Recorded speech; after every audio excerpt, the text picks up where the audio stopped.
There's a wound inside you that you've tried to ignore. It's subtle, disguised as your ambition, your fears, your perfectionism, your deep need to be seen and approved. You might think it came from the world.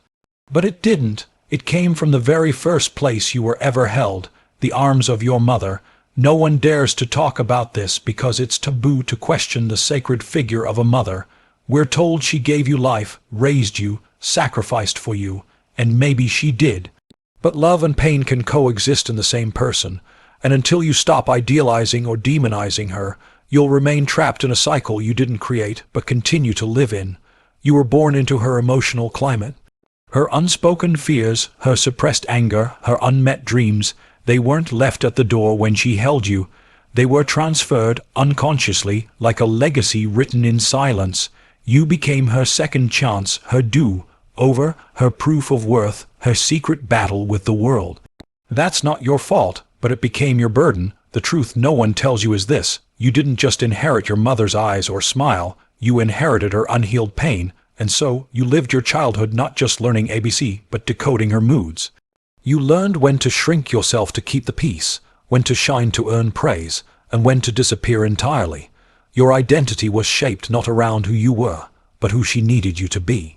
That is the invisible inheritance you carry into adulthood, into your relationships, your work, your self-worth. But here's the breakthrough. Your mother was never just your mother. She was a woman before she was anything else. She had a childhood, wounds, fears, and pressures you may never fully know. This isn't about blaming her. This is about understanding her humanity, so you can stop living in reaction to it. You cannot heal what you refuse to look at. And you cannot look clearly if you only see her through the lens of reverence or rage. Those are distortions. You need clarity. You need truth, because only then can you say, this is what happened to her. This is how it shaped me, but this is not who I am. The danger lies in staying loyal to a version of yourself that was built on her pain. You think you're being a good child by never questioning the past. But silence is not love, it's submission, and healing is not betrayal, it's liberation. You were not born to continue someone else's emotional narrative. You were born to write your own. It begins when you create boundaries, not walls. When you can say, I love you, and I will no longer abandon myself to keep you comfortable. When you stop seeking permission to be whole. When you stop apologizing for becoming someone she may not fully understand. There will be guilt. That's how you know you're breaking the cycle, because systems, especially family systems, resist change. But you must ask yourself, is my loyalty to the past worth the cost of my future? And when the grief comes, and it will, welcome it. It means you're finally telling yourself the truth. You are grieving the mother you needed and didn't have. You are grieving the parts of you that had to die just to stay close to her. That grief is sacred. That grief is the beginning of your rebirth. Now listen carefully. Do not confuse understanding with excusing. When you understand her wounds, you don't erase your own. You contextualize them. You stop expecting her to give what she never received. And in doing so, you reclaim your power. That power is not loud. It is not angry. It is quiet, strong, unwavering. It says, I will love with wisdom. I will forgive without forgetting. I will nurture myself in ways no one else ever could. And I will raise my voice not to hurt, but to heal. You see, healing from your mother doesn't mean walking away from her. It means walking back to yourself. It means finally becoming the adult that your inner child never had. It means protecting the softest parts of you with the strength no one taught you, but you found anyway. And when you do this work, not in secret, not in shame, but with courage and consciousness, you don't just heal yourself. You end a lineage of pain passed down like an heirloom. You become the one who says, it ends with me. Your mother is the first architect of your psyche. Before society touched you, before language formed in your mouth, her voice, her touch, her silence, and even her absence began to shape your internal world. This shaping wasn't just emotional. It was neurological.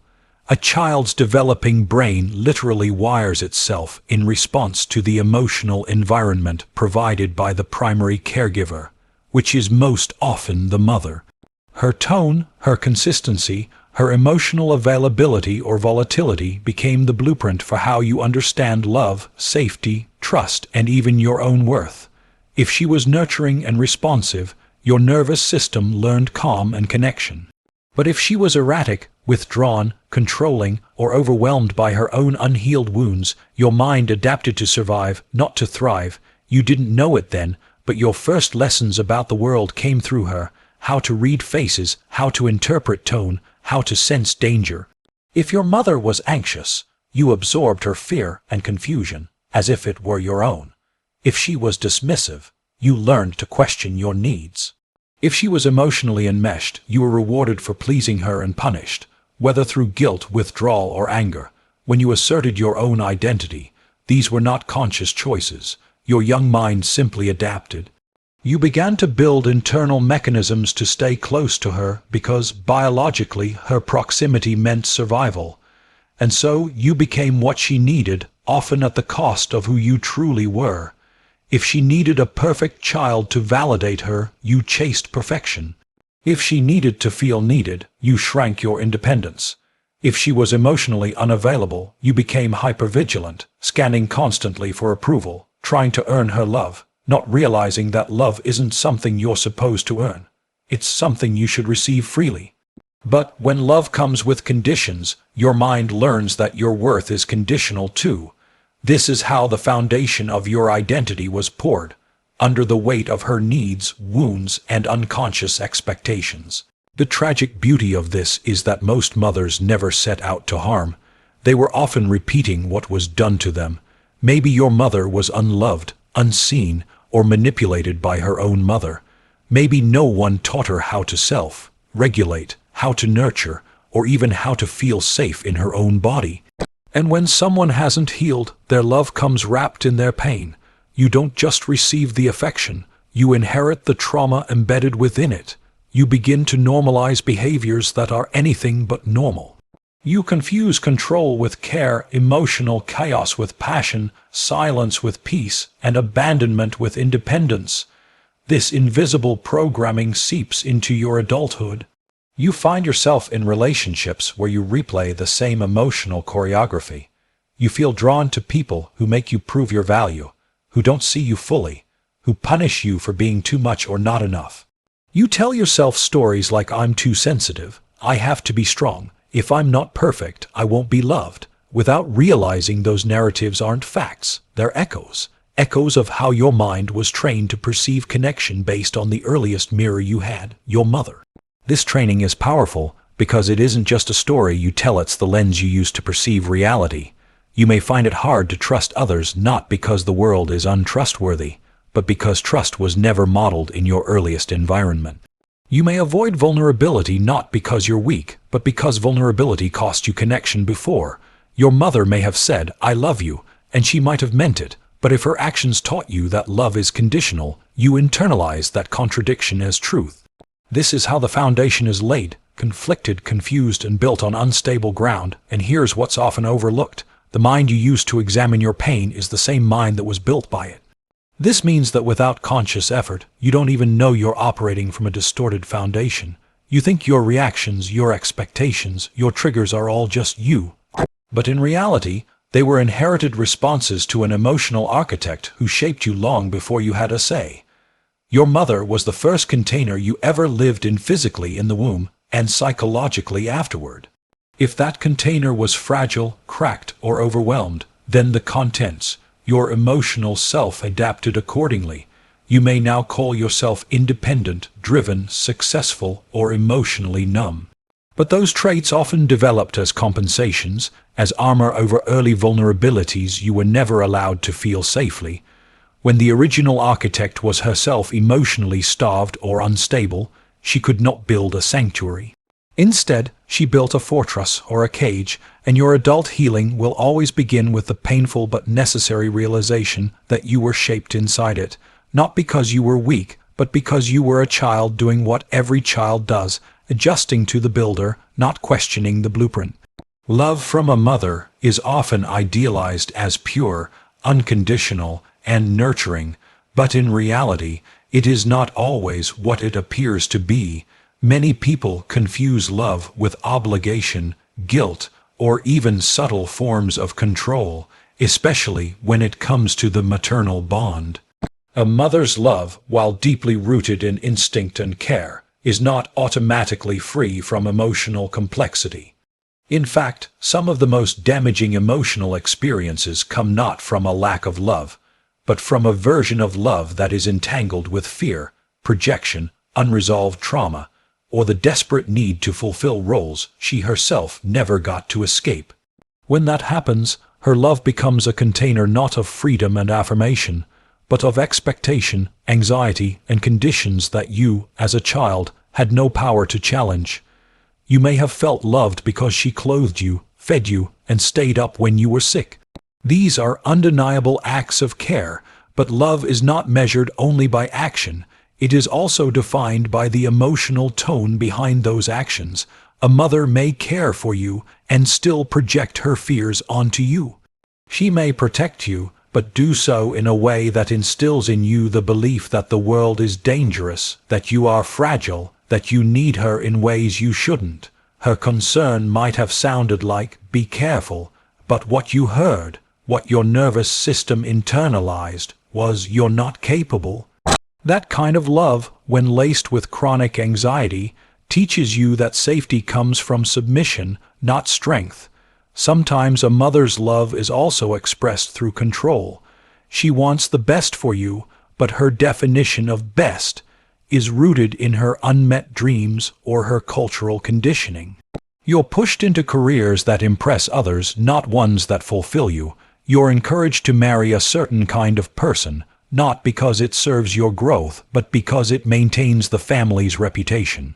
Her pride in you may only surface when you conform, and when you don't, she withholds affection, withdraws emotionally, or makes you feel like you've failed her.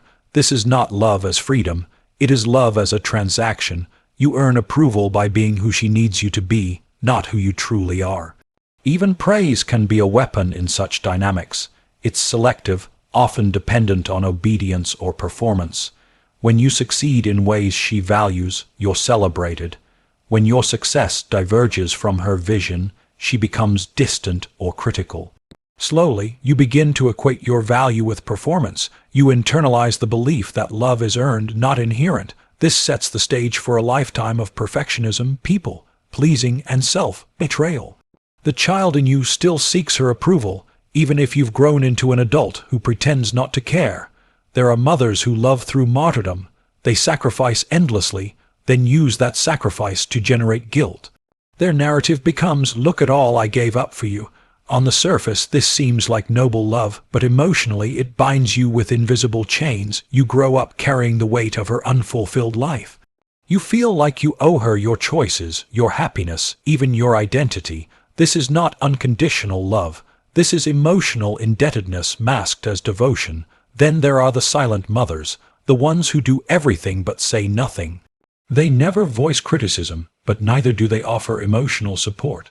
Their love is stoic, distant. You are provided for, but never really known. You learn not to expect warmth. You internalize absence as normal. And so you grow up emotionally disconnected, unsure of how to receive love that's expressive or intimate. You might find comfort in distance, in logic, in solitude, all while secretly aching for the closeness you were trained to deny. In many of these dynamics, projection plays a central role. A mother may project her insecurities onto you, telling you that you're too much, too emotional, not enough, not strong, not obedient. Her love becomes a mirror, but not one that reflects your truth. It reflects her fears, her pain, her image of what she wishes she could fix within herself. And in her unconscious attempt to repair herself through you, she ends up shaping you into someone you were never meant to be. Love, when infused with projection, control, or fear, creates confusion. As a child, you don't know how to separate these threads. You feel loved and burdened at the same time. You feel protected but also stifled. You want to be close, but you don't feel safe being fully yourself. This internal conflict becomes the foundation for adult emotional patterns: chronic guilt, over-explaining, difficulty asserting needs, fear of disappointing others. You carry a wound that looks like love, but behaves like a cage, What's most deceptive is that this version of love can look functional from the outside. Others may admire your mother. She may be respected, admired, or praised for her dedication. And yet, you carry a quiet ache that no one else seems to understand, a sense that something essential was always missing. That ache is not disloyalty, it is awareness. It is the first step in recognizing that love, to be truly healing, must be given with freedom, not fear, with acceptance, not agenda. And until you untangle those threads, until you name what was love and what was control, you will continue to mistake emotional entrapment for connection. To heal, you must separate your identity from the image your mother created for you. This is one of the most difficult yet essential steps in personal transformation because, for much of your early life, your sense of self wasn't something you built. It was something that was assigned to you. Your mother, consciously or unconsciously, constructed a version of who she needed you to be. Sometimes it was the obedient child, the achiever, the caretaker, the protector, or even the emotional substitute for a partner she never had. These roles weren't presented as choices. They were given to you subtly through praise, expectation, punishment, or silence. Over time, you internalized that role so deeply that it felt like you, but it isn't. It's a mask layered over your authentic self, one that's held in place by emotional loyalty, survival instinct, and fear of rejection. This constructed identity is powerful because it was formed during the most impressionable years of your life. You learned who you were based on how she responded to you. If she lit up when you performed, you learned to become the performer. If she withdrew when you expressed anger or need, you learned to suppress your emotions to maintain the connection. Her reactions trained you like an emotional compass. You pointed yourself in the direction that kept her happy, safe, and present. The cost of that adaptation, however, is that you began to mistake compliance for love and performance for worth. This false self can look highly functional. It can even bring success. Many high achievers are simply children who grew up trying to earn their mother's approval and never learned how to stop. You might wear this identity with pride, even though it exhausts you. It's the voice that tells you to keep pushing, to not disappoint, to be strong no matter how much you're breaking inside. And because it has been with you for so long, stepping outside of it feels dangerous. It feels like abandonment, not just of her, but of your very foundation. But the danger is an illusion. The real danger lies in continuing to live a life that doesn't belong to you. When your choices are still filtered through her expectations, whether you follow them or rebel against them, you are not truly free. You are reacting, not choosing. Even rebellion is a form of captivity if it is still defined in opposition to her image of you. Freedom begins the moment you realize that you are not obligated to preserve someone else's version of you, especially if that version was designed to keep them comfortable, not you whole. This internal division creates a painful tension. On one hand, you want to be loyal to her. On the other, you want to be loyal to yourself. But when those two are in conflict, healing requires that you choose yourself, not out of cruelty, but out of truth. Because the self that was never given space to develop is still waiting inside you, small, quiet, often hidden under layers of guilt and fear. That self doesn't want to hurt her, it just wants to breathe. Detaching from the image she created doesn't mean cutting her off or rejecting her entirely. It means becoming aware of the subtle ways you've continued to prioritize her emotional narrative over your own. It means recognizing the voice in your head that says, "What would she think?" every time you make a choice she wouldn't approve of. It means asking yourself, "Is this who I am, or who I was told to be?" Those questions are the doorway to reclaiming your true self. The hardest part is that you may feel like a stranger to yourself at first, without the roles, the masks, the expectations. Who are you? This uncertainty can be terrifying, but it's also sacred. It's the space in which authentic identity begins to form, not from obligation, but from desire, not from fear, but from freedom. You start noticing what actually brings you peace, what stirs your spirit, what feels aligned, not because someone else approves, but because your inner self finally has room to speak. You'll likely encounter resistance, not just from within, but from others who benefited from you playing your role. Your mother may not understand this change. She might perceive your boundaries or your new truth as rejection. She may accuse you of being ungrateful, distant, or selfish. This is the emotional price of individuation. But you are not responsible for managing her discomfort with your growth. Her inability to accept the real you does not mean that you owe her a performance. True healing requires that you grieve the image that was projected onto you. It requires that you mourn the years spent living through a script that wasn't yours. And most of all, it demands that you begin writing a new one, not for her, not for approval, but for your own becoming. You will know you are healing when your decisions begin to feel like choices rather than reactions, when your worth feels internal rather than assigned, and when the story you tell yourself about who you are begins, not with her, but with you.